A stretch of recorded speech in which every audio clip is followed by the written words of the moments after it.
Amigas, amigos, bienvenidos a un nuevo episodio de Vroom Podcast. Martín, como esta semana no tenemos nada de qué hablar, aparte del curva a curva, arrancamos el curva a curva de una vez, ¿correcto? Para, porque No, sabes de mentira, eso que era la semana que viene. no, sí. No. Esta semana abrí la ventana y no te puedo explicar la cantidad de humo que entró, no se puede respirar adentro de mi casa, Manu, así que vamos a estar repasando cada detalle de la humareda que hubo esta semana de noticias. ¿Por dónde querés arrancar? Te dejo a vos que decidas, a ver. Bueno, yo quiero arrancar por decirle a nuestros seguidores del podcast que cuando nosotros sabemos cosas hacemos este tipo de maniobras, ¿no? Decidimos no arbitrariamente, sino concienzudamente cambiar el podcast para mitad de semana porque sabíamos que iban a pasar muchas cosas lunes y martes. Pues nada, Martín ha estado en UK toda la semana, hemos estado volando entre Italia, Alemania, visitando medios para ver qué era lo que iba a pasar con el futuro de la gente, y aquí arrancamos de una vez con rumor número 1 que vamos a estar discutiendo hoy, Martín. Vamos a hablar del tema de Valtteri Bottas y por qué Valtteri Bottas está en boca de todo el mundo. A ver, vamos a arrancar por la base que es, recordemos que Colapinto fue confirmado en Imola de que se iba a subir para Alpine con 5 carreras confirmadas. Ya se terminaron esas 5 carreras y Silverstone va a ser la sexta. Lo que podemos decir hoy en día es que Silverstone la corre sí o sí Colapinto, eso seguro, nadie se lo quita, va a correr de acá a un par de días. Pero también hay que ser sinceros, creo de que las expectativas que había con Franco con respecto a su performance en Williams no fueron... o sea, no llegamos a eso lo que se esperaba, ¿no? Como que Colapinto estuvo por debajo de lo que esperaba al menos Alpine, de lo que esperaban los miembros del equipo. No sé si necesariamente Briatore, creo que Briatore lo sigue bancando, pero eso, el nivel de Colapinto no fue el esperado y a causa de esto empezaron a correr rumores, Manu. ¿De dónde vienen estos rumores? No, bueno, estos rumores vienen en una foto que parece que la foto es vieja, que es nueva, pero bueno, se lo vio a Flavio Briatore reunido con Toto Wolff y se ha hablado de una aproximación del equipo Alpine a Valtteri Bottas para un posible reemplazo. Sin embargo, hay varias posibilidades detrás de ese rumor.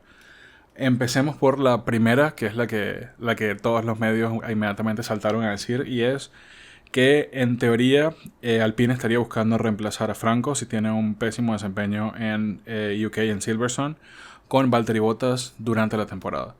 No necesariamente e inmediatamente para la carrera siguiente, pero sí antes de que finalice la temporada. Claro, el tema es este. Sabemos de que la reunión entre Briatore y Toto Wolff existió, de que se reunieron, como decís vos, no está confirmado si fue esta semana o si fue hace 2 semanas. Se sabe que se reunieron, pero tampoco hay información concreta de que esta reunión haya sido sobre Valtteri Bottas, ¿o no? Ese es el tema, eso es lo que todos estamos hablando. Viste que se desmintieron, de que Toto Wolff aparentemente dijo que no. Por el lado de Alpine están como tratando de ser bastante herméticos al respecto del tema supuesto reemplazo de Colapinto. Es por eso que yo en esta voy a elegir ser cauto.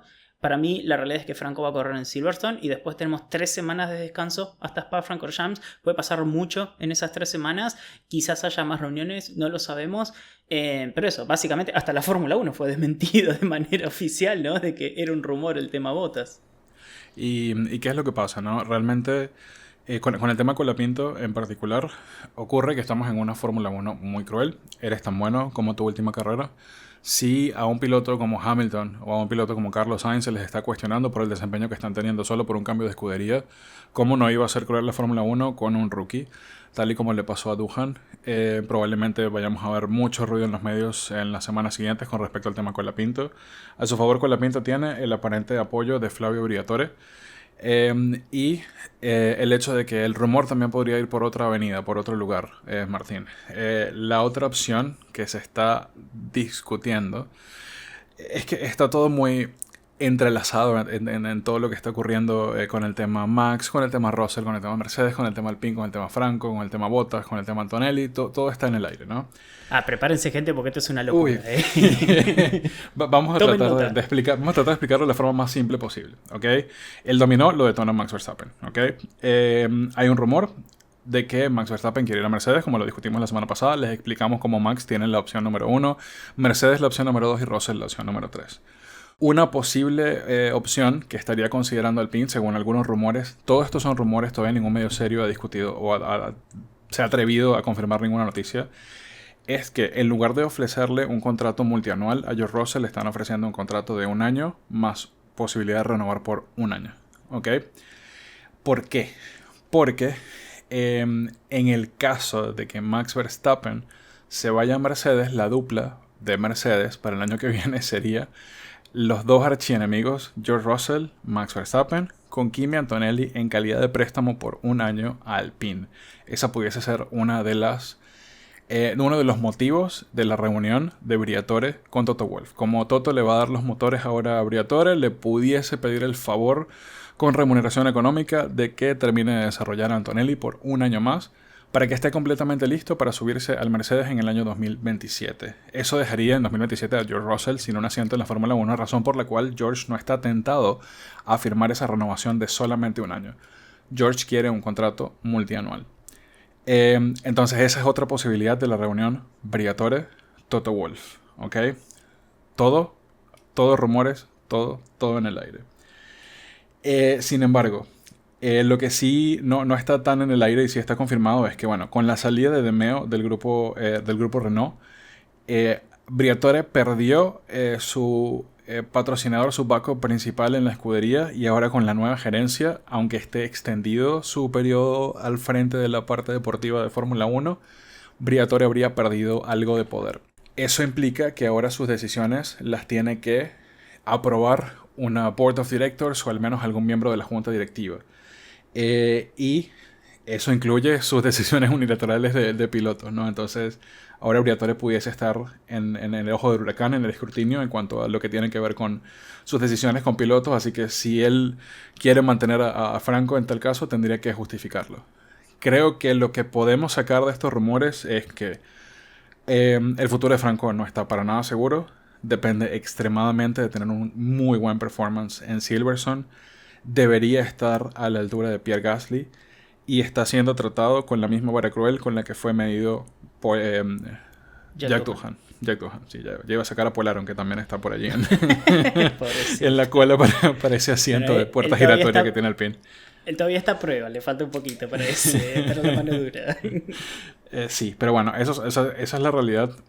Aunque no hay nada confirmado y aunque sabemos que 100% Franco corre en Silverstone, cuando este tipo de rumores corren en el paddock y en los medios, hay algo de verdad sobre ello, y muchas veces se detonan por parte de los managers, de los otros pilotos o de las otras parties involucradas en el asunto, este tipo de rumores para tantear la recepción mediática que pudiese tener el paso de un piloto u otro a un cierto asiento y utilizarlo también como una carta de negociación. Así que yo sí daría por sentado que está al menos en cuestionamiento ese asiento de Franco y no está tan seguro como lo pudo haber estado hace algunas semanas, no por performance, sino por el backup de Briatore. Del performance, Martín nos ha estado hablando bastante en los últimos 3 episodios, siendo bastante crítico y explicando qué debió haber hecho mejor en cada uno de los fines de semana en los que tuvo la oportunidad de manejar el Alpine. Claro, o sea, a ver, vamos a resumir todo esto y pasar a los hechos porque hay un montón de rumores y creo que lo importante también es centrarse en lo que sabemos que está pasando. La realidad es, Franco corre en Silverstone y está en duda su futuro porque ya, como decís vos, no es... Viste que hasta la semana pasada cuando yo te decía tipo, che, estoy preocupado, vos me decías, pasa que Briatore le encanta a Franco, entonces Franco está seguro con Briatore. Eso cambió, porque ahora Briatore ya no tiene decisión unánime, unilateral, sino que tiene que ser aprobado por la junta de directivos. Entonces, el futuro de Colapinto, más allá de Silverstone, no es seguro. Esa es la realidad. Y por el otro lado, sabemos que Verstappen sí o sí está negociando con Mercedes, no sabemos si de acuerdo o no, y de que el supuesto acuerdo que tenían Mercedes con Russell, que habíamos hablado hasta la semana pasada también, de que ya había un acuerdo y que solamente faltaba la firma de Mercedes, ya corren riesgo. Hay chances también de que ese acuerdo no sea válido. Esto, tipo, aunque no lo crean, creo que es bastante objetivo decir de que es realidad.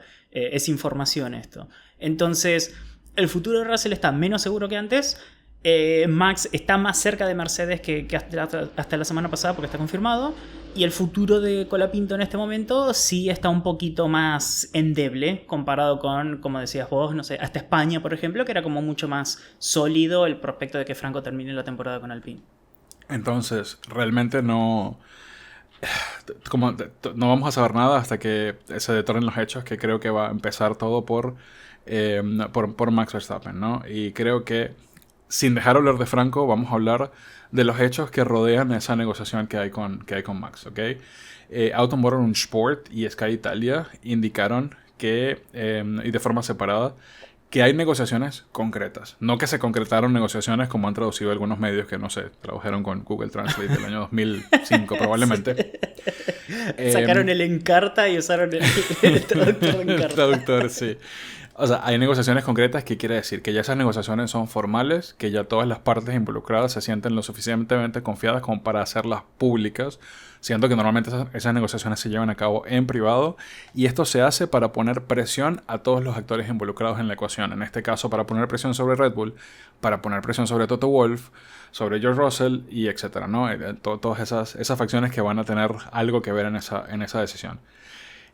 Tema Max Verstappen, tema contrato de Max Verstappen. Max Verstappen tiene contrato con Red Bull hasta el año 2028. Hay una cláusula de rendimiento que indica que si Max no está al menos en X posición en el campeonato antes del parón de verano, ¿qué ocurre cuando, Martín, el parón de verano?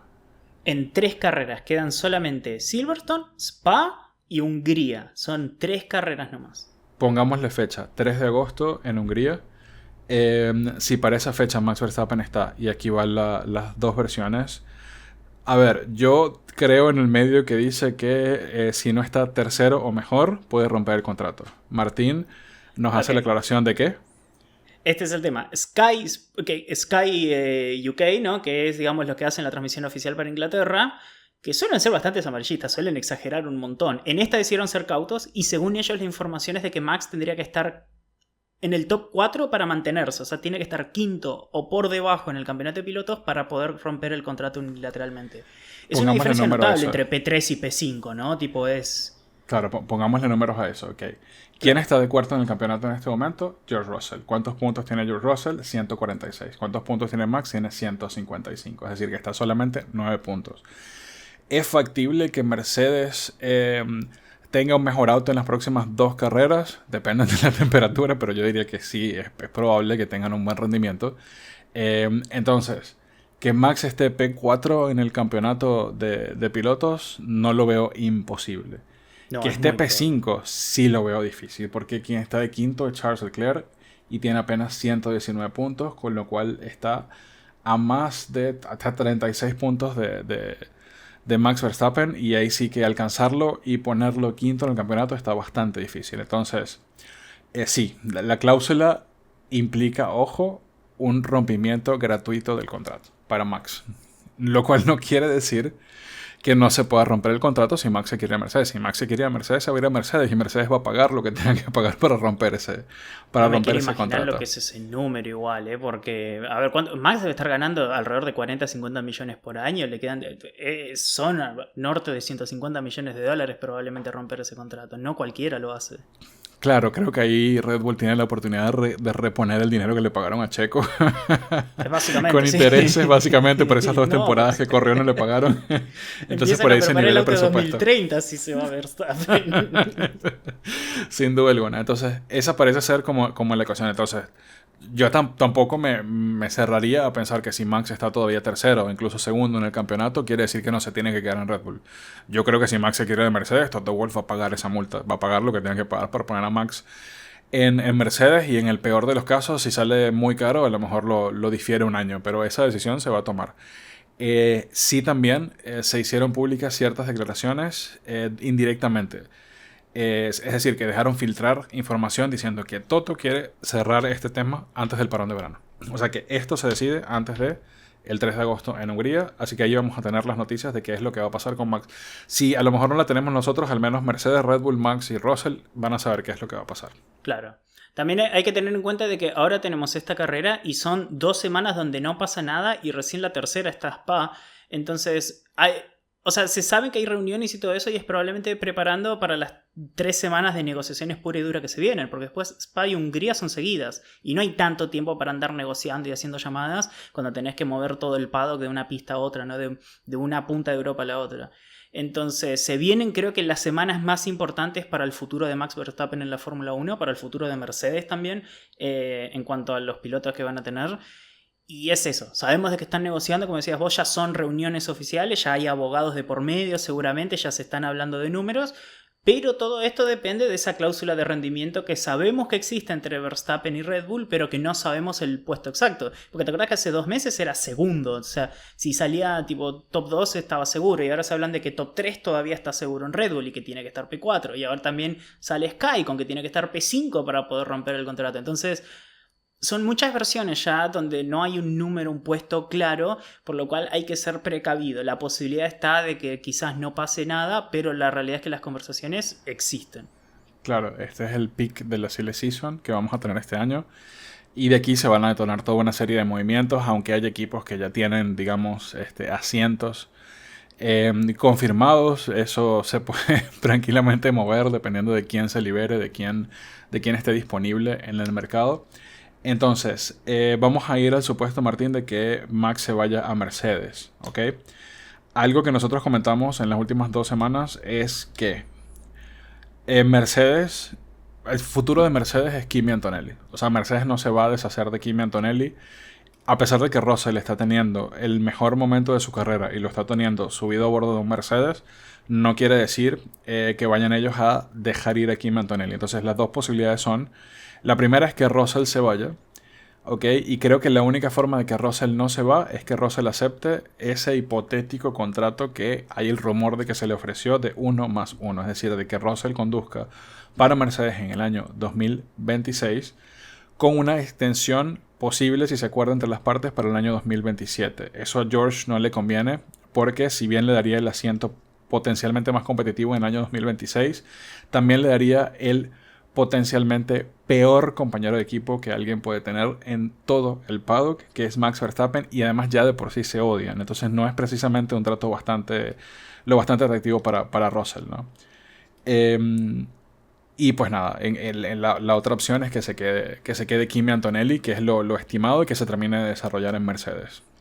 ¿Cuál opción ves como probable en ese ajedrez?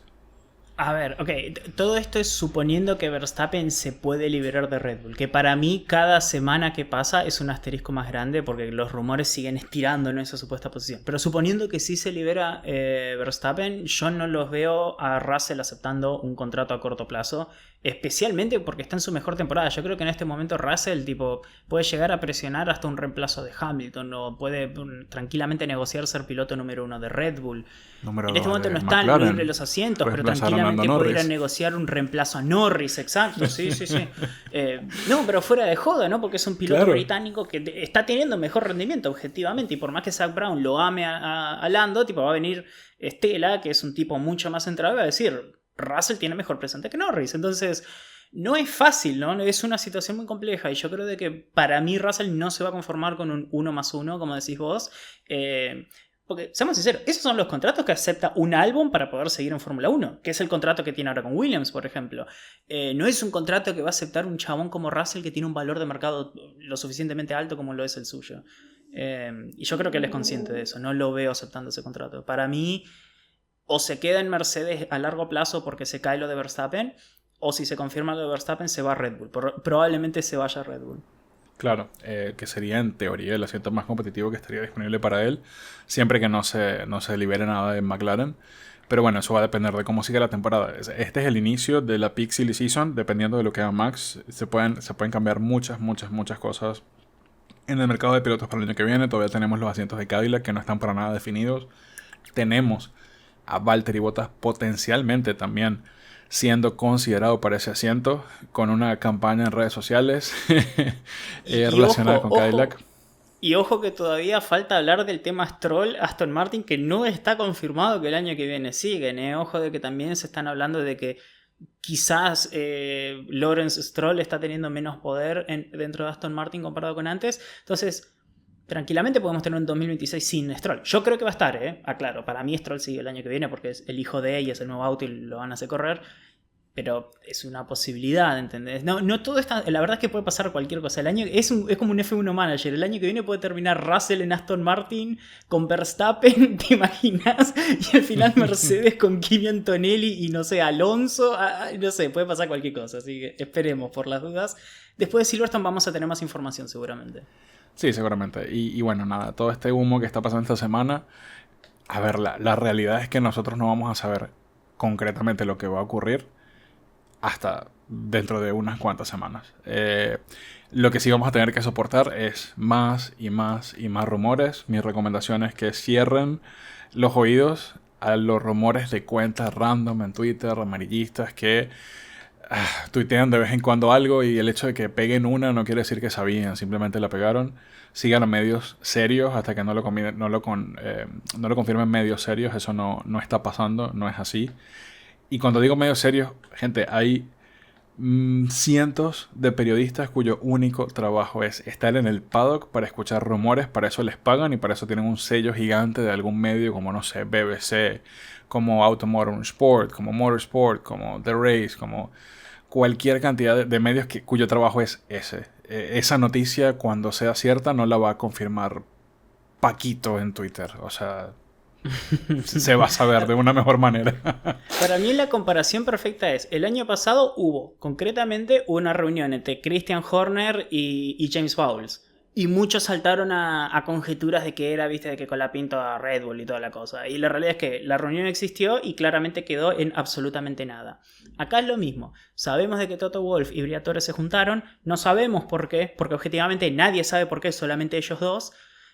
Y quizás termina en la nada. Entonces es como todo. Hasta que no haya información concreta, esperemos. Son todos rumores. Nosotros simplemente estamos tratando de explicarles de dónde vienen esos rumores y cuáles son las posibles ramificaciones basado en lo que ya sabemos.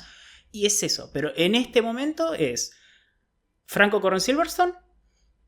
Su futuro está en juicio. Tipo, lo están viendo, lo están evaluando.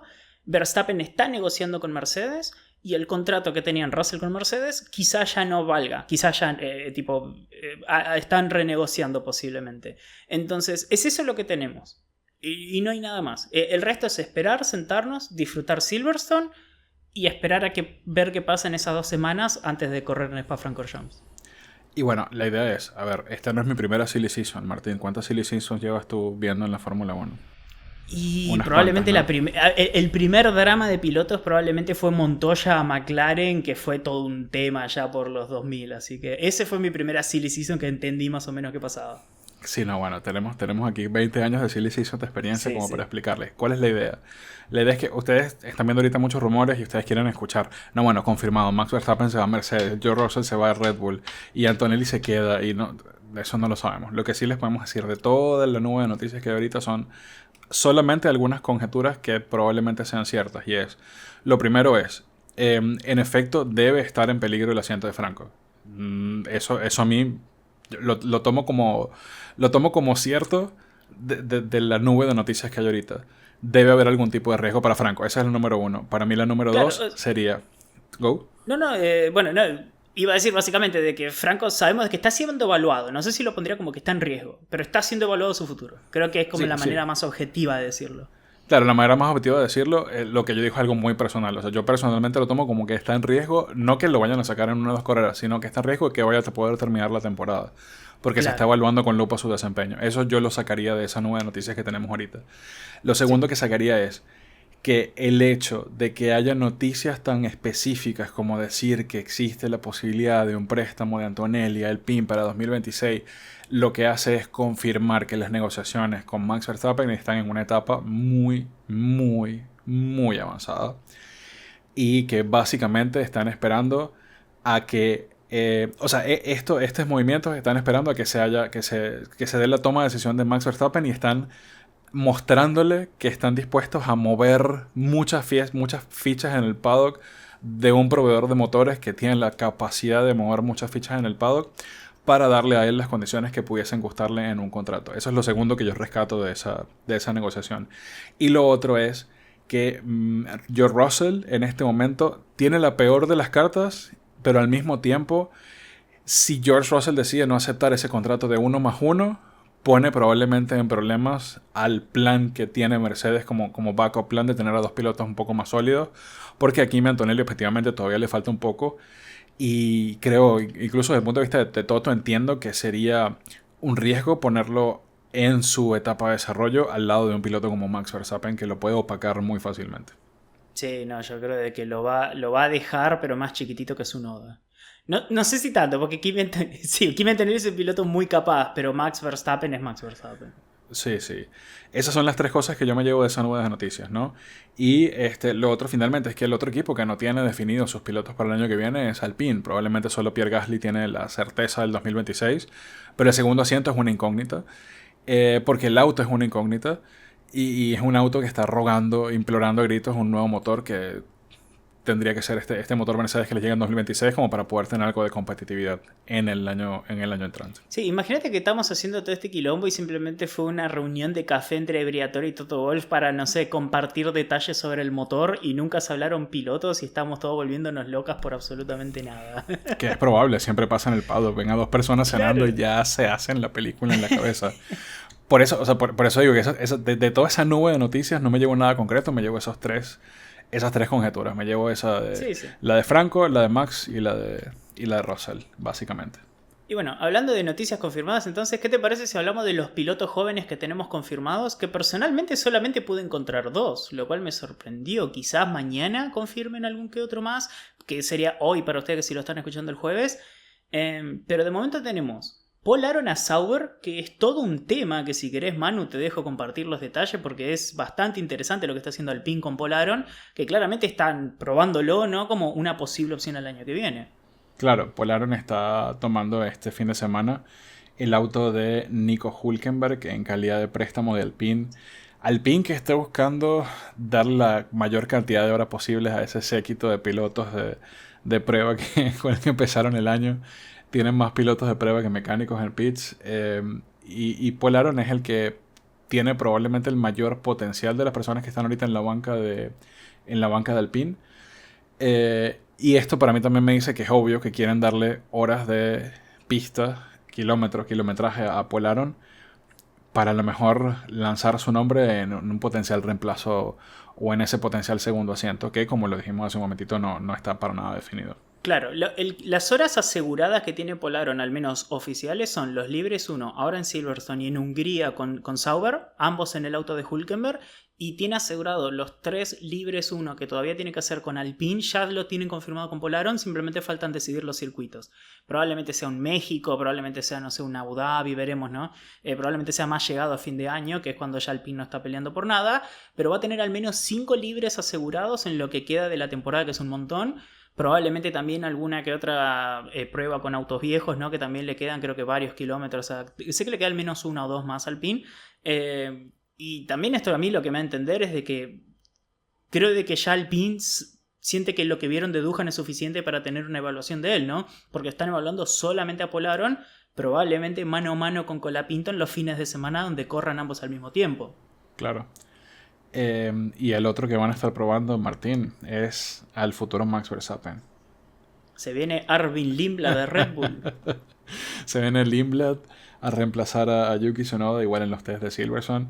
Igual hay que decirlo, Silverstone es uno de los circuitos donde tradicionalmente se le cede el asiento en la práctica 1 a un piloto novato porque es un circuito archiconocido por todos. Así que no tiene nada de raro.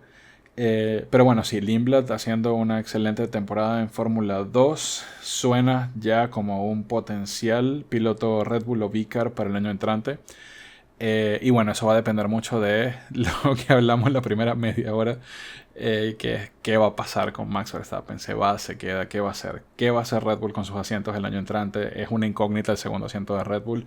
Creo que viendo el desempeño podemos dar por sentado que Yuki Tsunoda no va a estar en Red Bull para el año 2026. No sabemos si Hadjar está listo, entonces Lindblad entra en la ecuación para ser evaluado a ver en cuál de los equipos pudiese ser tomado por Red Bull.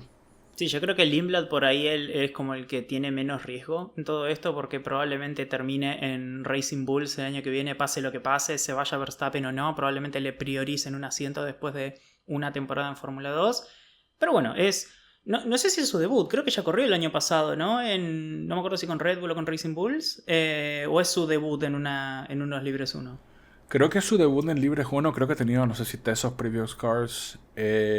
Claro. Pero él tiene el detalle de que le faltan todavía kilómetros para poder ser Para tener la considerado superlicencia. Sí. Claro. Pero así que bueno, este año seguramente le van a dar, además de estos libres, algún otro libre más, además de que está sumando puntos en Fórmula 2, está teniendo un buen año Limblad. La verdad es de que quizás no está peleando el campeonato como les hubiera gustado a los de Red Bull, pero está teniendo una sólida primera temporada en Fórmula 2, le van a dar kilometraje en Fórmula 1 y muy probablemente sea el próximo piloto Racing Bulls de cara al año que viene. Así es. Y bueno, creo que con esa noticia podemos empezar ahora sí el curva a curva del mítico circuito de Silverstone donde todo comenzó.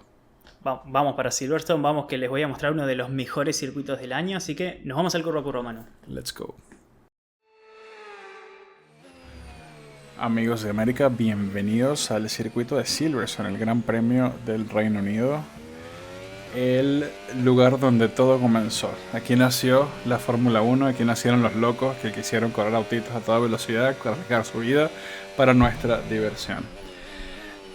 Circuito mítico en donde todo tiene nombre, todo es archiconocido y esta es la casa de las 3/4 partes de los equipos del paddock. Aquí alrededor de Silverstone tienen todos sus headquarters. McLaren, Aston Martin, Williams, Red Bull, todos están aquí. Martín nos va a demostrar curva a curva de este hermoso circuito. Circuito en el que hemos tenido mucha acción en los últimos años. Circuito muy rápido. Hemos tenido victorias hermosas, como por ejemplo la de Lewis Hamilton en el año 2008 bajo la lluvia, donde dio una masterclass. No recuerdo si fue en el 2007 o el 2007 o 2006 que ganó Rubinho. ¿Te acuerdas de esa victoria de Rubinho en ese Honda que no valía un peso? Sí, o sea, es un circuito que se era presta puro para... motor ese Honda. Puro motor BD10, el auto era tipo suerte. Y el circuito era un río en el cual Rubinho demostró por qué estuvo tantos años en Ferrari. Muchas cosas bonitas en las que vamos a estar hablando y unas tentativas de desvivisión que hemos vivido recientemente que también vamos a mencionar. Vamos a hablar de esa, especialmente nosotros como fans de Ferrari hoy en día, ¿no? Que nos compete un poquito, así que bueno. Arrancamos ya con cómo se abre la vuelta, que es lo más importante, que es esta secuencia de curvas muy importante, la 16, la 17 y la 18, porque todas estas secuencias importan para abrir la vuelta. Se abre la vuelta en tercera. Querés ser muy suave con el acelerador hasta el punto donde estás seguro que puedes hacer la curva. Es una aceleración muy complicada porque tenés que usar toda la pista, tenés que usar el piano, tipo te tenés que venir hasta acá incluso, y todo esto mientras estás doblando, ¿no? Viste que siempre hablamos, Manu, que en la aceleración y en las frenadas es importante estar derecho. Acá es literalmente imposible. Tenés 3 curvas seguidas, ¿no? 2 hacia la derecha, la 17 y la 18, que las tenés que embocar sí o sí para abrir la vuelta bien, que es muy importante porque todo el primer sector hasta la curva 3 es todo completamente a fondo. Entonces es muy importante esta aceleración ya desde el vamos. Así que todo esto ya se hace a fondo. Tercera, cuarta, quinta, sexta, séptima, octava. Acá se abre la vuelta en este punto. Y antes de empezar la curva de la curva 1, Manu, te dejo a vos, ¿no? Porque acá tuvimos hace muy poco uno de los accidentes, personalmente, después del de Grosjean, el que más me asustó de ver en el momento en vivo y en directo. Claro, terminando esa recta que ya tiene nombre por una leyenda que está corriendo todavía en el automovilismo, que es la recta de Lewis Hamilton. En el año 2022 tenemos justamente en esa primera curva que se llama Abbey, esta huella de acá. Sí, el accidente de Zhou Guanyu. Mira, el muchacho salía del fondo de la parrilla, tuvo contacto, no recuerdo con qué auto, pero el punto es que terminó dando vueltas y terminó beyond the barrier, más allá de la barrera de neumáticos y contra la barrera de metal que se ve ahí al fondo, en donde literalmente el público lo podía ver inconsciente en el auto de la cantidad de fuerza G que tuvo que soportar el piloto chino. Fue un accidente muy impactante. Y salió sin mayores complicaciones gracias a la seguridad del halo. Sin el halo no estaría vivo. No, es que de hecho fue la primera vez en mi vida, tipo pre y post Halo, que vi que una barra antivuelco falle como falló esa vez. O sea, nunca había visto una barra antivuelco desintegrarse, porque muchas veces vimos accidentes y hablamos de que el Halo aportó, pero que probablemente la barra antivuelco hubiera sido suficiente. No, este es un accidente que pasaba en 2017 y Shogun Yu terminaba, pero con el... O sea, no sobrevivía, literalmente no sobrevivía. Es tipo un accidente donde claramente el Halo fue el factor principal en la supervivencia del piloto. Es un accidente fuertísimo que yo no me lo esperaba, porque nunca vemos choques así de fuertes acá yendo a la curva 1. Hemos visto contactos, ¿no? Pero eso fue algo que nunca se había visto. Y nada, es uno de esos momentos donde hay que agradecer de que el Halo haya estado ahí, ¿no? En el auto. Sobre todo en el alargado, porque es que no tiene ni siquiera oportunidad de ganar tantísima velocidad como para la velocidad a la cual Joe tuvo el accidente. Fue... Sí, muy aparatoso. No, muy aparatoso. Sí. Hasta que los dos usamos la misma palabra en automático. Sí. Ok. Vamos entonces. Acá, como siempre hacemos, Manu, vos decís los nombres y yo digo los números. Dale, curva 1. ¿Cuál es curva 1, Abby. Abby, perfecto. Abby se hace completamente a fondo en sexta. Venimos desde la recta Lewis Hamilton completamente a fondo. Querés usar absolutamente todo el piano, no querés tocar la banana. Y a partir de acá lo más importante de curva 1 y 2 es ser lo más suave con el volante. No hay mucha vuelta, es simplemente ser suave con el volante. Usás el primer piano. El de la curva 2 sí que no lo querés tocar, porque acá sí es donde el auto puede llegar a rebotar y dañas el piso. Entonces simplemente venís acá al borde de la línea blanca. Lo más importante es venirte bien a la izquierda. Fíjate que la huella es como que se va para la izquierda antes de la curva 3. Esta frenada es muy importante para la curva 3. ¿Nombre? Farm es la del medio. Y luego tenemos, después de la granja, tenemos Village. Ok, perfecto. Entonces, curva 3, querés empezar a frenar más o menos acá en algún punto donde empieza el piano, generalmente 70, 80 metros. Es una frenada que la querés hacer derechito. Por eso es muy importante que, además de ser suave en la curva 2, venirte a la izquierda de una para frenar derecho para la curva 3.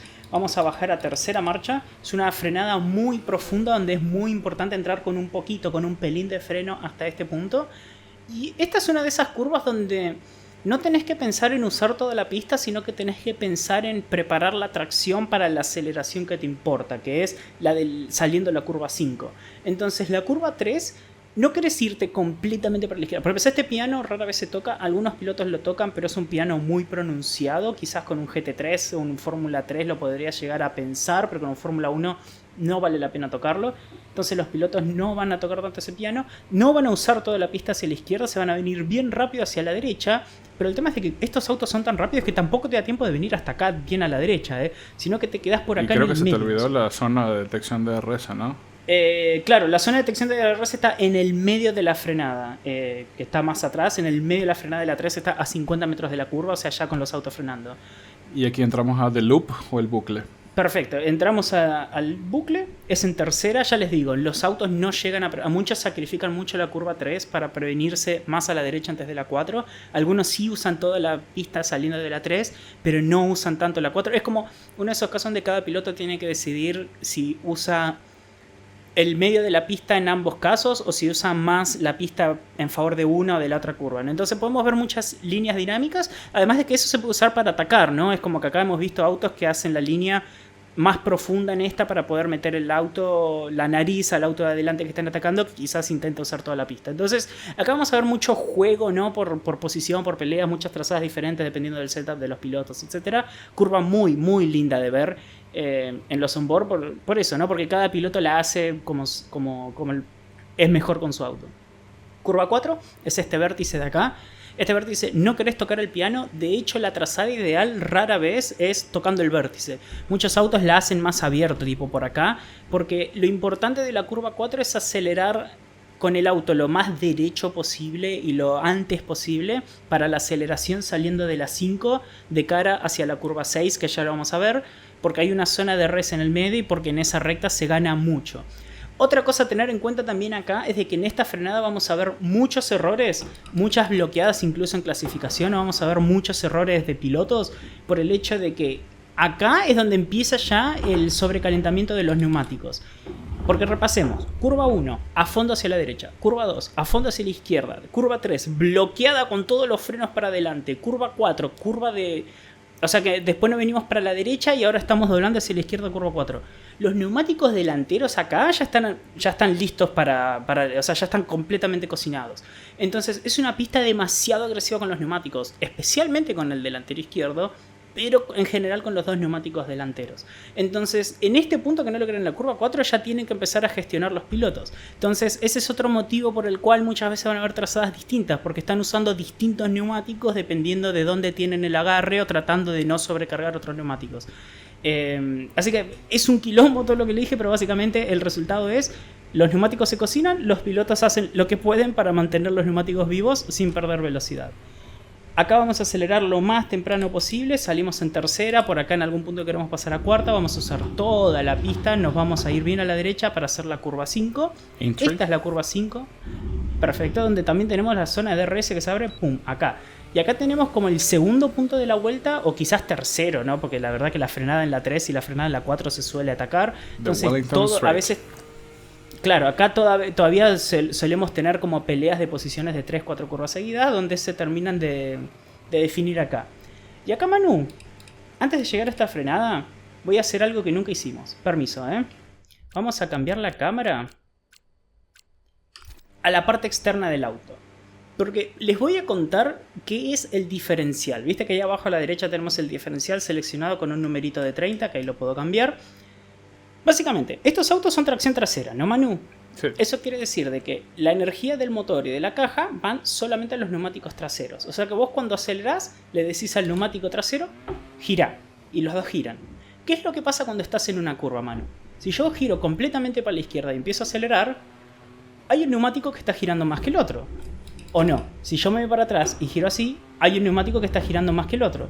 Entonces, si ponele, nos vamos a hacer un circulito para la izquierda. En este momento, Manu, ¿cuál es el neumático que más está girando? El izquierdo.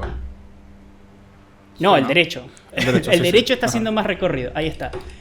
Y la tarea del diferencial es eso: diferenciar cuánto neumáticos, o sea, cuánto gira cada uno de los neumáticos. Entonces, por ejemplo, si vos tenés un diferencial bajo, que en este caso 10% es muy bajo, quiere decir de que el neumático de la derecha, si giramos así, en este momento el neumático de la derecha gira 90% más que el neumático de la izquierda. O sea, el neumático de la izquierda está girando 10% de lo que gira el neumático de la derecha. Y si, por ejemplo, vamos todo para arriba y ponemos, no sé, ponele 60, 80 y tal, 100, que es un diferencial completamente cerrado, eso quiere decir que los dos neumáticos giran exactamente lo mismo.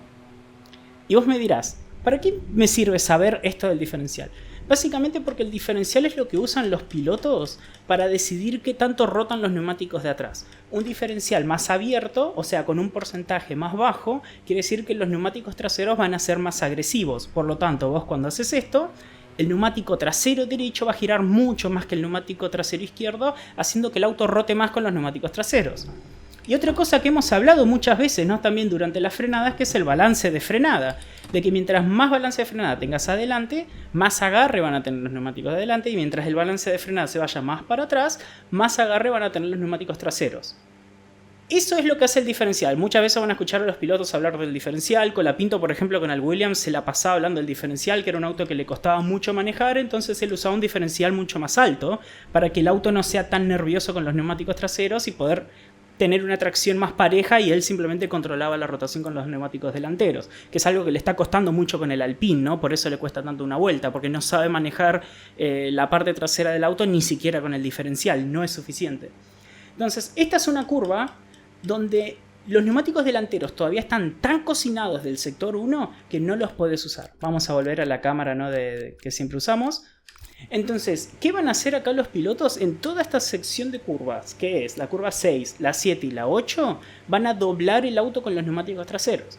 Y es por eso que van a tirar el diferencial para abajo, un diferencial más abierto, y van a tirar el balance de frenada para atrás. Cosa de que el auto tenga la mayor cantidad de agarre posible, y de rotación y de velocidad de curva posible con los neumáticos traseros, y darle un respiro a los delanteros. Y esto los hacen todas las vueltas, de las 52 vueltas creo que son de esta carrera, vuelta tras vuelta tienen que hacer todos estos cambios entre un sector y el otro, porque si no los neumáticos delanteros no sobreviven.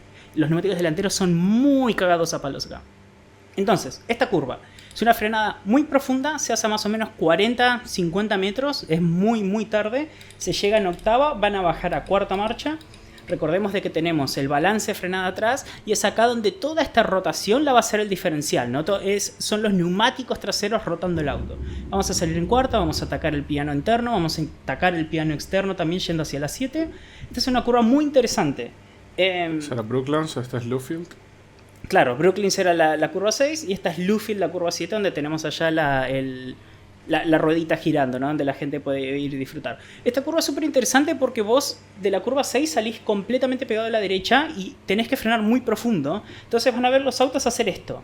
Y vos lo ves en el onboard y decís, mano, ¿qué onda? Se está pasando, miralo a lo boludo, no hizo bien cerrar la curva. No, es esta la trazada de la curva. Esta es una de esas curvas en B corta que yo siempre digo que las hacen, donde entrás pasado y como tenés el diferencial todavía abierto, lo usás, todavía tenés el balance de frenada súper atrás, entonces lo usás para rotar el auto, te venís bien para adentro y acá empezás a acelerar. Y acelerás con todo lo que tenés, tratás de encontrar el punto de aceleración a fondo lo más temprano posible, vas a usar toda la pista, vas a abrir todo el volante y esta es una curva extremadamente agresiva porque tenés que usar hasta el AstroTurf y este es otro punto donde vamos a ver muchos errores de los pilotos, porque a veces los pilotos haciendo esto también sobrecalientan los neumáticos traseros, entonces vos acá llegás con los 4 neumáticos completamente cocinados en una vuelta de quali, entonces muchas veces vamos a ver autos que se pasan y les baila en tracción y terminan acá en la leca. Muy probablemente es como yo voy a arruinar el curva a curva, esta curva es dificilísima.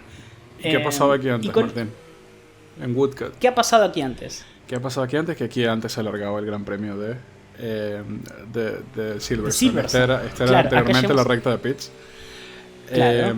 Y los pilotos, o sea, los últimos pilotos salían prácticamente en la curva, justamente en la curva de Woodcote, en esa sección de Woodcote, y aquí teníamos toda la zona del paddock, que se modernizó completamente en la recta de Lewis Hamilton para hacer esa ala, esa de wing, que está allí mucho más moderna, mucho más amplia, pero esta era la salida original del Gran Premio de Silverstone hasta no hace tanto tiempo, o sea, menos de 12 años. Creo que 2008, 2009 sí. Todavía se sigue usando esto. Claro, vos imagínate que en esa época había 24 autos y eras P24 y salías este era curva. Tu cajón. Y no se ve nada, fíjate que no se ve la punta desde acá, te tapa la curva. Es súper interesante.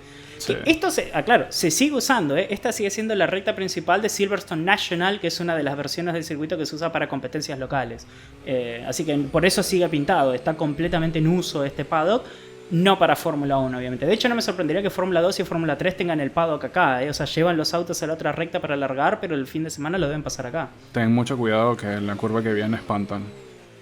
Bueno, acá, Manu, ¿qué pasó? Yo quiero sobrevivir, la verdad que no quiero experimentar 50 Gs de fuerza, así que te dejo a vos que me relates lo que pasa acá. Ok, aquí tenemos una de las curvas más míticas del todo el calendario de Fórmula 1, que es la curva de Copse. Es probablemente la curva más famosa de todo el calendario, quizás. Y aquí tuvimos, en ese año en el que tuvimos el campeonato intenso entre Max Verstappen y Lewis Hamilton, un intento de desvivisión, de asesinato, pero esta vez no por parte de Max, sino por parte de Lewis Hamilton. Y fue ampliamente criticado. En ese momento Lewis no era santo de mi devoción y yo no podía creer lo que hizo. ¿Por qué? Porque, ¿cómo se toma la curva, Martín? ¿Se toma en primera, segunda, frenando? No, completamente ¿no? A fondo. ¿A cuántos kilómetros por hora? A 300, arriba de 300. ¿seguro? A 300 sí. Kilómetros por hora. No se le ocurrió mejor idea a Sir Lewis Hamilton que tocar ligeramente el neumático trasero derecho del señor Max Verstappen y lo envió al fondo de las gradas, recibiendo más de 50 Gs de energía y que pues básicamente sobrevivió gracias a las medidas de seguridad que tenemos actualmente en la Fórmula 1, pero no estoy diciendo que fue completamente deliberado, pero sí voy a decir que fue bastante evitable. Y nada, fue bastante criticable esa maniobra de Lewis Hamilton y muy, muy peligrosa. Y me atrevo a decir polémicamente que lo de Monza fue venganza por Copse.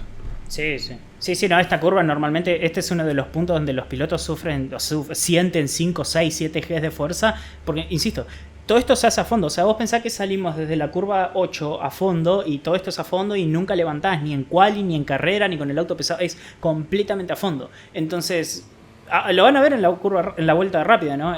Yo todavía no puedo creer que esto sea a fondo, porque con autos de los 2000, incluso hasta el 2014, tenías que clavar un poquito de freno, a veces un rebaja séptima. Pero no, estos autos tipo la pasan como si nada, es una locura. Entonces se hace la curva, bueno, allá está el muro, ¿no? Donde terminó Max, allá donde está el chivo de American Express. Seguimos con el curva a curva, ¿no? Ya. Sí, seguimos. ¿Le damos? Ok. Entonces acá básicamente se hace completamente a fondo, se va a usar todo el piano, usan toda la pista, la prioridad es ser lo más suave con el volante posible para no perder velocidad.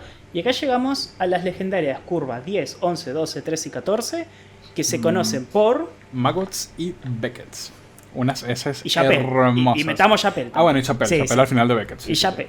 Claro, exacto. Entonces, Maggots, Beckett y Chapelle, que es una de las secuencias... esta es una de que suele haber una cámara estática allá al final de la recta donde ves toda la secuencia en una sola moción y es increíble. Y desde el onboard la verdad que asusta. A mí me asusta hoy en día porque yo veo cómo hacen todo esto a fondo y no tiene sentido. Entonces, Maggots, esto es curva 10, a fondo. Querés ser lo más suave posible, vas a usar todo el piano sin tocar la banana para no desestabilizar el auto.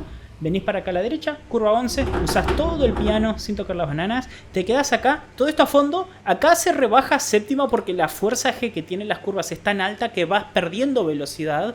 Pero es a fondo, bajás a séptima completamente a fondo, venís para la izquierda, volvés a usar todo el piano. Acá es donde más o menos querés empezar a apuntar la frenada. Es una frenada, son 8 o 10 metros de frenada, un rebaja sexta, vas a levantar el acelerador y con un poquito de acelerador vas a doblar hacia la derecha. Algunos pilotos usan el piano, otros no. Es un piano atacable, depende mucho de la prioridad del auto, del peso que tenga el auto, si están en quali, en carrera probablemente no lo toquen. Cuestión, acá ya estás completamente a fondo, vas a salir hacia la curva, que estamos acá, curva 13, hacia la curva 14 y vas a usar toda la pista. De hecho acá... En Chapelle, acá fíjate de que tenemos el AstroTurf afuera. Esto es porque antes este piano estaba mucho más corto y había pasto acá. Y los autos salían tan a fondo de Beckett de que metían ruedas acá en el pasto a fondo en sexta, séptima marcha y salían y metían pasto y mugre a la pista, lo cual después lo hacía peligroso. Acá hemos tenido derrapes en tracción, especialmente con autos más complicados de manejar como Fórmula 2, Fórmula 3, Porsche Super Cup. Entonces decidieron añadir el AstroTurf porque vivía en tierra, vivía desnudo ahí la tierra, no había pasto de tanto que los usaban los pilotos, ¿no? Entraban pasados a Beckett y se iban ancho. Entonces es mucha la velocidad. Todo esto se hace por encima de los 220, 240 kilómetros por hora. Toda esta secuencia de 4 o 5 curvas es una locura. Acá vamos a abrir el DRS, que la zona de detección de DRS estaba, que no lo dijimos. Justo antes de entrar a la sección de curvas, ajá, la sección de Maggots. Justo en el medio, entre la curva 10 y 11, en el medio de Maggots. Así que acá abrimos DRS, octava y vamos para el final. Y acá esta recta que tiene nombre, ¿cómo se llama, Manu? Recta del hangar, de Hangar Street. La recta del hangar porque recordemos, Silverstone era un aeropuerto, ¿no? Era un aeroparque, un aeroclub, no sé cuál sería el término correcto en la Segunda Guerra y había Mundial, un hangar sí. acá. Exactamente. Claro, y estaban los hangares de los aviones y por eso es la recta del hangar. Acá ya iniciamos el sector 3 de la vuelta, como pueden ver arriba a la derecha. Y vamos de cara hacia la siguiente curva, Manu. Stowe. No pasas por ahí que lloro, Martín, lloro. Tengo recuerdos tristes de esta curva. A ver, Manu, ¿cuáles son los recuerdos de Stowe? A ver, contame. En Stowe, aquí este es un lugar histórico. Aquí Stowe, Schumi perdió el campeonato de 1999 con Mika Häkkinen porque, cometiendo un error tomando esta curva, terminó estampado contra el muro en autos mucho menos seguros y se rompió las piernas, teniendo que ser reemplazado por casi todo el resto de la temporada. Temporada que casi gana, por cierto, su compañero de escudería Eddie Irvine, pero que finalmente terminó ganando Mika Häkkinen en el 99. Accidente bastante fuerte, probablemente el más fuerte que haya sufrido Schumi. No recuerdo otro peor que ese. Sí, creo que es ese. Sí. Y bueno, nada, le costó básicamente la temporada y fracturas de sus dos piernas. Sí, no, es un accidente comparable con el accidente de Sanardi en Indy o por ejemplo el accidente de Kubica de Canadá, ¿no? De que, bueno, en esa época el precio era mucho más alto, pero dentro de todo Schumacher, ¿no? Como que lo sacó barato para lo que podría haber sido. Sí, y el accidente fue en la vuelta número 1 de esa carrera. Sí, iniciando la carrera. Stowe entonces, vamos a ver hoy en día cómo se hace Stowe, que es la curva número 15 de 18, ya falta poco, ya terminamos. Acá también convengamos de que estamos en zona de RS, o sea que acá podemos ver no solamente sobrepasos, sino inicios de maniobras, que ya vamos a hablar de una maniobra en particular que es muy entretenida. Entonces la curva, vos te venís para la izquierda, querés mantenerte lo más pegado posible, no te da tiempo a tocar el piano realmente, así que acá a más o menos 30 metros, 40 metros como muy temprano, querés hacer una frenada cortita y un doble rebaja sexta. vas a doblar el volante y vas a empezar a acelerar lo antes posible, cosa de encontrar el punto donde puedas acelerar a fondo lo antes posible para usar toda la pista y no perder nada de velocidad. Otra vez, acá es donde terminás de cocinar, de arruinar, de reventar el neumático delantero izquierdo, que vos fíjate, Manu, curvas a fondo, tenemos curva 1, curva 2, la frenada de la 3, la aceleración de la 5, la frenada de la 6, toda la curva 7, la curva 8 a fondo, curva 9 a fondo, Maggots, Beckett, Chapelle, 10, 11, 12, 13, 14, todo entre octava y sexta. Y llegás acá a la curva 15, frenás, bajás a sexta, doblás a la derecha, tipo, no para, es un circuito muy rápido, muy exigente para los neumáticos. Y bueno, y acá es donde los empezás a terminar de cocinar, y eso que ya estaban cocinados en la vuelta 4, ¿no? Entonces la curva 15 la haces usando toda la pista, vas a usar todo el piano, vas a irte bien ancho por Astro, todo. Que se llama el Valle justamente porque es una bajada, una subida, es como una depresión allí, le llaman The Vale, y tenemos la entrada a boxes allí justamente. Tenemos la entrada a boxes, es una entrada a boxes bastante particular porque el límite de velocidad está en el medio y no hay puntos de referencia para la frenada del límite de boxes, así que vamos a ver muchas bloqueadas de gente entrando a boxes. Curva 16, estamos acá. La frenada se hace más o menos 95-100 metros, es una frenada más temprano de lo que uno esperaría. Se viene en séptima en este punto, querés el balance de frenada bien adelante, es una patada dura, es una frenada brusca, ¿no?, de las tradicionales. Vas a bajar a tercera, acá los pilotos bajan a tercera, son 4 rebajes. Querés atacar este piano completamente, querés usarlo absolutamente todo sin tocar la banana. Y acá es como que no querés apuntar directamente al vértice de la siguiente curva, de la curva 17, sino que te querés quedar un poquito más a la izquierda. Cosa de doblar a la derecha y hacer esta curva lo más redondita, porque como hablábamos hoy a la hora de abrir la vuelta, es importante también durante la vuelta durante la carrera, de esta curva y esta aceleración hacerla lo mejor posible. En clasificación quizás los pilotos sí la ataquen un poquito más, quizás hasta usen el piano, porque da igual si la aceleración no es muy temprano, porque quizás priorizan más en la velocidad de pase por curva porque está muy cerca al final de la vuelta, no está tan lejos. Pero si es una curva que querés empezar a acelerar más o menos en este punto, en tercera vas a irte bien ancho, querés ser muy suave con el acelerador, porque si acelerás de más vas a perder el tren trasero. Estoy seguro de que muchos tienen un ejemplo muy reciente, ¿no?, de qué es lo que puede pasar acá si le rozas la tracción. Cuarta, quinta, vas a acelerar a fondo. Acá ya sí querés estar completamente a fondo, vas a cerrarte bien, apuntar al vértice.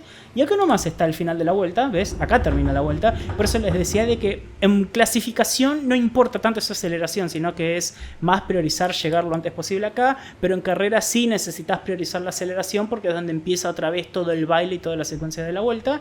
Y bueno, con esto tenemos una vuelta de Silverstone, básicamente. La última sección se llama The Club. Vamos a tratar de indicar, Martín, dónde están las zonas de detección de DRS en esta vuelta. Ahí ya pasaste la recta de Hamilton. Avi, ahí ahorita estás en The Farm, entrando a Village. Por acá está la zona de detección, pero no... Acá está, es esta línea de acá, en el medio de la frenada. Esta es la zona de detección de la DRS1. En la frenada de Village, justamente, que es esa curva que estás tomando en este momento. Aquí tenemos The Loop. Y saliendo del loop inmediatamente, de entry, perdón, está la zona de DRS de la Wellington Straight, de la recta Wellington. Para entrar en Brooklands, Luffield,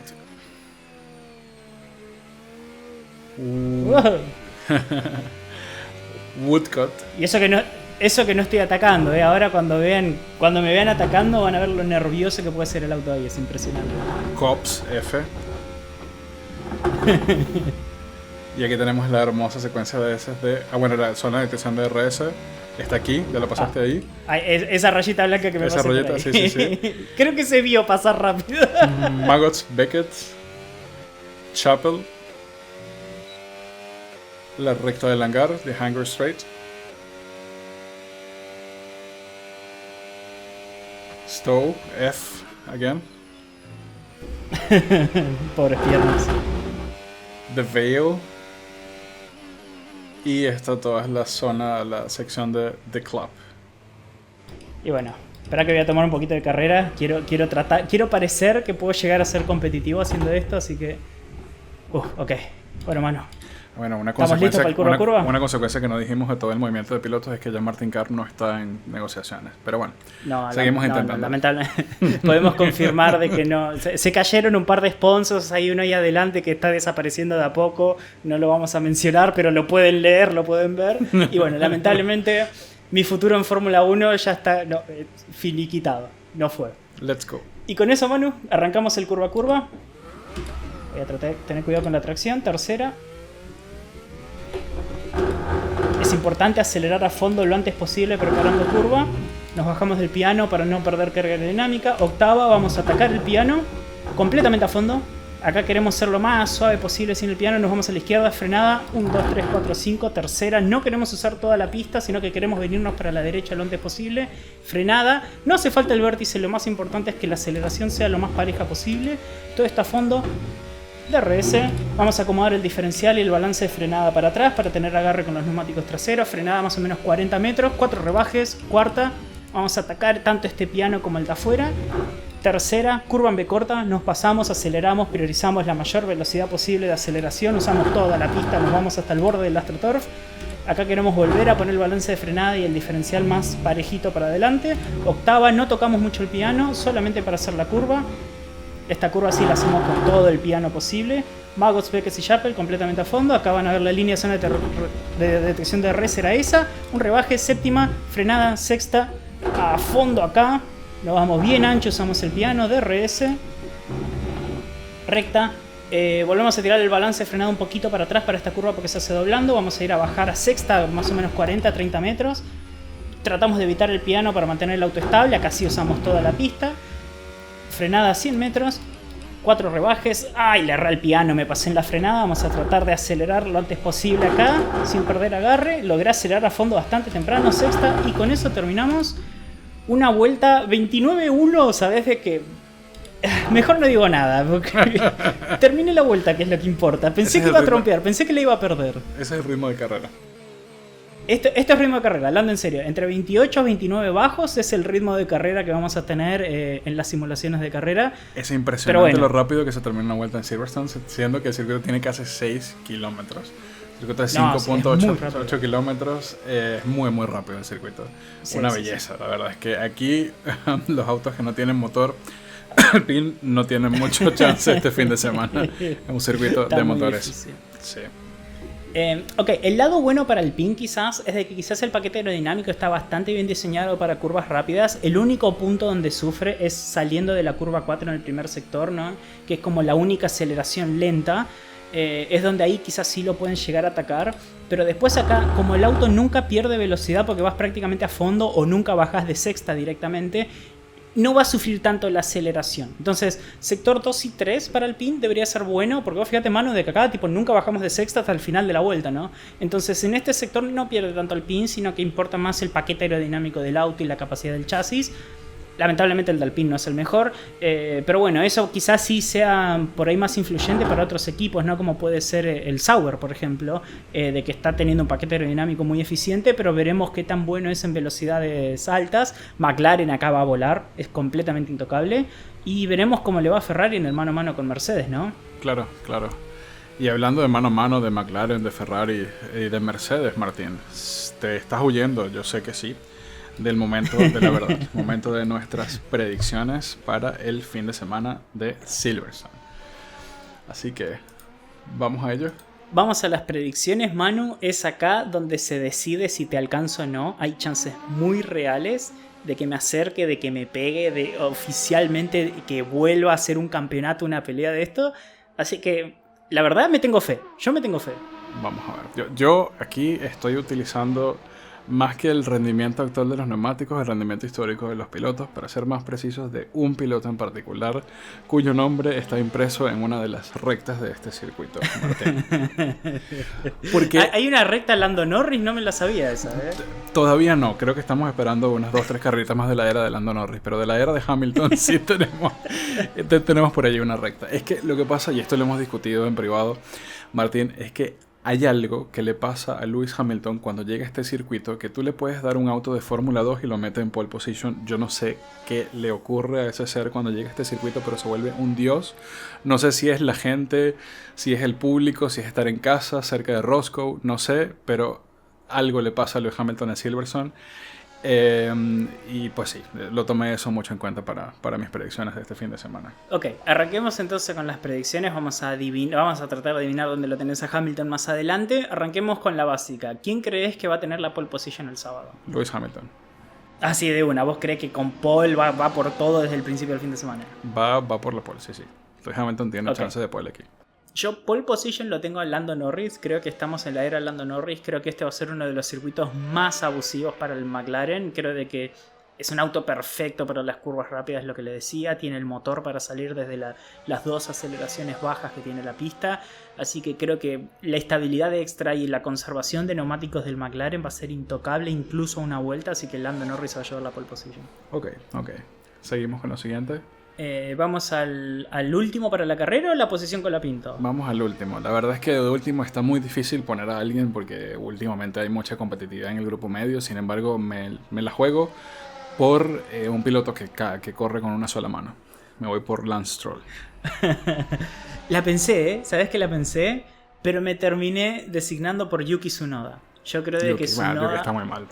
Claro, es que es un auto muy inestable el Red Bull. O sea, creo que es uno de esos casos donde el auto es tan difícil de llevar de que él simplemente va a cometer errores que le van a llevar a perder mucho ritmo en muchas posiciones. Bien, posición con la Pinto.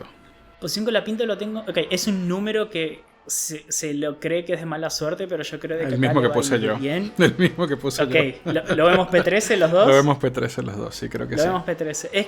Es que para mí el auto no va a ser tan malo acá, ¿eh? Yo lo veo, tranquilamente puede terminar peleando por los puntos. Pero necesitamos de que le peguen el Z. Necesitamos hacer un trabajo de Z perfecto ya desde el viernes. Necesitamos que el auto toque la pista la primera vez y que el auto esté en punto. Es un circuito que Colapinto lo conoce porque el año pasado debutó acá con Williams. Él fue parte del proceso de armar el setup. Entonces le tengo fe de que vamos a arrancar bien el fin de semana y de que Alpine le va a encontrar la vuelta y va a tener dos autos competitivos y vamos a pelear por los puntos. Estoy seguro de eso. Bien, ok, vamos a ir con el polémico podio o con la predicción loca. ¿Vamos con la predicción loca primero? Predicción loca, bueno, para mí la predicción loca es que este fin de semana vamos a ver a Hamilton sólidamente delante de Leclerc. Leclerc no tiene nada que hacer con Hamilton este fin de semana. Ok, mira, yo tengo una pregunta, a ver si esta la considerás predicción loca. Mi predicción loca número 1 es que no hay abandonos. Tipo, terminan los 20 autos que inician. ¿Lo consideramos una predicción loca? Te la compro porque aquí hay safety car, aquí hay gente que se despista, terminan los muros. Las zonas de escape son amplias, pero cuando te lo pones a 300 km por hora, difícilmente la zona de escape sirva para algo. Claro. Y bueno, lo curioso es esto. Si no me permitías esta, mi opción B era Lewis termina por encima de Leclerc. Así que estábamos por ahí. Ahí vamos. Bueno, vamos con la de no hay abandonos, entonces. Podio. Tercero. Para mí esto es un Lando Norris que sabe a Charles Leclerc. ¿Cómo sería eso? O sea, un Lando Norris tercero, Leclerc cuarto, pero muy cerca de Norris. Ok, tiene sentido. ¿Le tenés fe a Ferrari en general? Le tengo fe a Ferrari este fin de semana. Ok, yo tercero lo tengo a Lewis Hamilton. Para mí va a terminar en el podio. Pero convengamos esto. Ya sé que vos a tener las expectativas allá. Seamos realistas. Hamilton tercero por encima de Leclerc es un excelente resultado para cómo venía la Ferrari hasta hace 3 carreras. Claro. Yo lo tengo de segundo a Lewis Hamilton porque si bien le tengo fe a Ferrari, tampoco estoy loco. La carrera la va a ganar un McLaren, obviamente. Sí. Pero sí, creo que a Hamilton le da para pelearle a Lando Norris el segundo lugar y creo que lo va a lograr.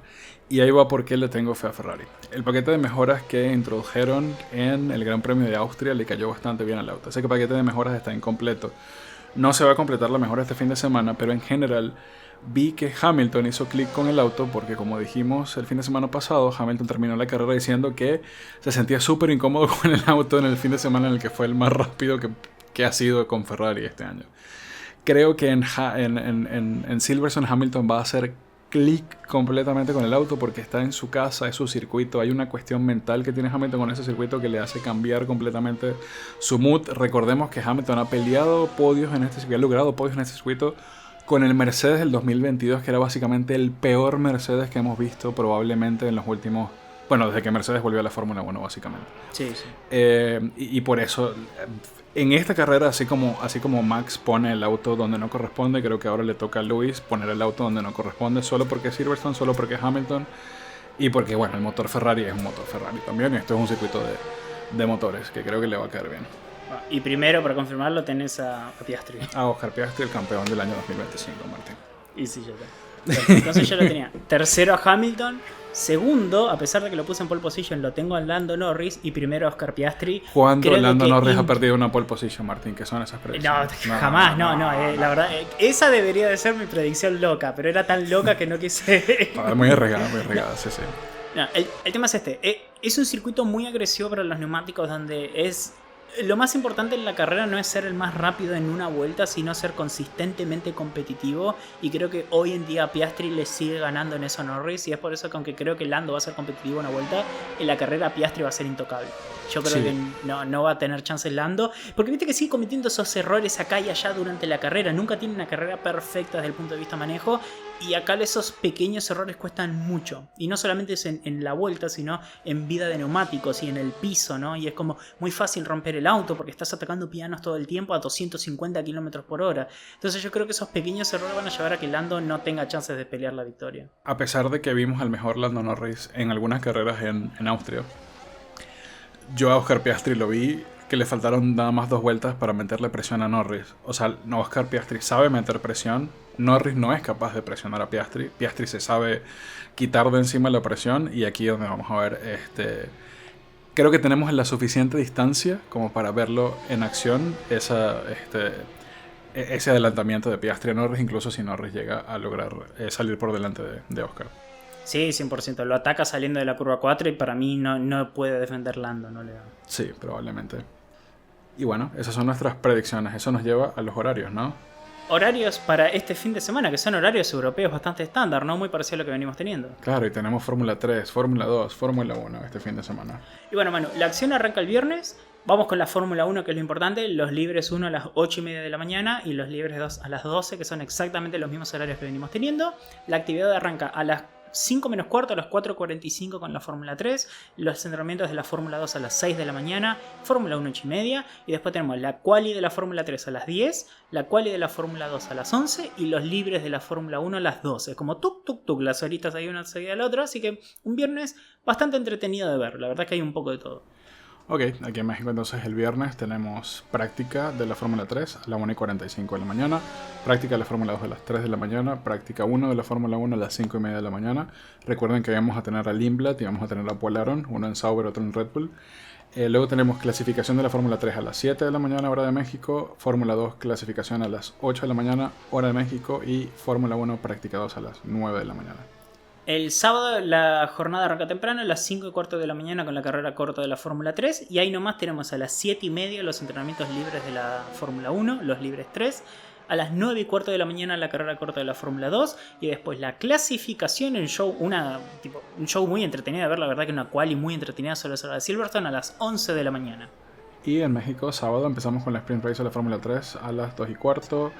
Práctica 3 de la Fórmula 1 a las 4:30 y la carrera corta de la Fórmula 2 a las 6:15, terminando con el plato fuerte, que es esa clasificación el sábado a las 8 de la mañana del Gran Premio de Silverstone. Quali que puede pasar absolutamente cualquier cosa, que no se sorprendan de que termine Hamilton afuera en Q2 P12. No, bueno, no, ya me lo mufo, ya no puede ser. Haciendo trampa. Horarios para el domingo. Carrera larga de Fórmula 3 a las 5:30 de la mañana, carrera larga de Fórmula 2 a las 7 de la mañana, y ahí tenemos 4 horas de descanso, donde arranca el Gran Premio de Fórmula 1 a las 11 de la mañana. Ahora sí, de que es una hora más tarde de lo que vimos en Austria, así que 11 de la mañana la carrera, el Gran Premio de... ¡Ay, no me sale! Del Reino Unido, perdón, no me salía. 11 de la mañana, carrera del Reino Unido. Ok, y aquí en México, domingo, Fórmula 3 a las 2:30 de la mañana, Fórmula 2 carrera larga a las 4 de la mañana y finalmente la Fórmula 1 a las 8 de la mañana. Y no hablamos de un ingrediente especial que tiene el Gran Premio de Silverstone, solo lo vamos a mencionar para terminar, Martín. Clima impredecible. ¿Qué esperamos este fin de semana? Esperamos temperaturas relativamente bajas para ser verano, 20 grados bajos, con cielos nublados. De momento la probabilidad de lluvia está alrededor del 25%, pero si hay algo que caracteriza a este país tan gris es justamente el clima impredecible que puede cambiar de un momento a otro. Así que les sugiero estar atentos a cómo va a estar el clima el fin de semana, porque eso podría ser el ingrediente que va a cambiar absolutamente todo. Es más, de una vez lo digo, si llueve gana Lewis Hamilton. Ojo que Verstappen también es... ojo, aquí en Silverstone no. Aquí en Silverstone no. Vamos a tener un carrerón, pase lo que pase. Así que eso. Neumáticos que se gastan, pista lavada el domingo porque va a llover a la madrugada. Quizás llueve en la carrera larga de Fórmula 3. Posibles intentos de asesinato, no lo sabremos. Puede pasar cualquier cosa este fin de semana. No, ya Max puede asesinar otra vez. Ya Max quitó esos puntos de la superlicencia gracias a Kimi Antonelli, que le hizo ese favor. Y aquí tenemos de vuelta. Uy, Russell y Verstappen agarrado. Ya Max el destripador. Vuelven los valores tradicionales a la Fórmula 1. Al final sí era, viste, una predicción loca que termine en los 20. Se van a matar 15 pilotos mínimos. Claro. Aquí viene de todo. Y por eso, like and subscribe.